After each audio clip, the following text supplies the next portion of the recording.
Notarska komora Crne Gore i Osnovni sud u Podgorici ne vode evidenciju o tome koliko često članovi porodice tuže jedni druge, saopšteno je Radio televiziji Podgorica.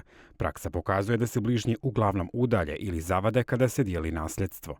Porodica, nažalost, pada pred izazovima koji postavljaju imovinsko-pravni odnosi. Dakle, porodice se najčešće svađaju, najčešće postoje ta međusobna ozbiljna trvenja oko imovine i ona nisu nekog jednokratnog, kratkotrajnog karaktera, nego su dugoročne. Bivši supružnici često ne riješe loše odnose samo razvodom, već se svađe nastavljaju oko plaćanja alimentacije, ponovo u sudnici. Pa je onda veliki spor oko toga kolika će visina tog izdržavanja biti, zato što onaj roditelj kod koga djeca žive, on želi da postigne neki maksimalni iznos zakonskog tog izdržavanja obaveznog, onaj kod koga djeca ne žive želi da postigne minimalni iznos jer smatra da na neki način daje novac ne za izdržavanje svoje djece, nego da daje novac onome bivšem bračnom partneru od koga se razveo.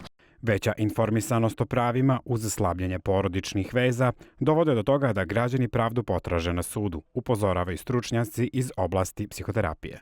Kada porodica završi na sudu, to je najčešće u stvari vrh ledenog brega i dugotrajni načini i neumeća da se na bilo koji drugi način nađe rešenje.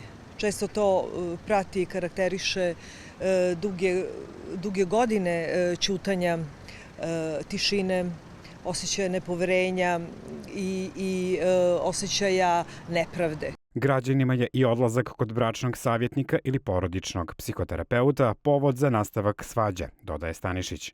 Ako već mora da se uđe u sudski proces, da se uđe sa jednom stabilnošću, sa jasnim značajem šta to želimo da postignemo.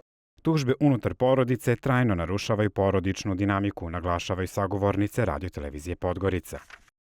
Poslije ovakvih sporova, nažalost, često imamo dva rođena brata koja doživotno neće međusobno razgovarati. Često bračni partneri čak i posle prijave za nasilje žele i pokušavaju da rehabilituju odnos, dakle želja bude velika, ali stvarnost i realnost je drugačija. Tu se potreban je slojeviti onako dubok terapijski pristup. Da bi izbjegli tužbe i u krajnjem izgubili članove porodice ili familije, građani moraju biti spremni na razgovor i kompromis sa svojim bližnjima, poručuju sagovornice RTV Podgorica.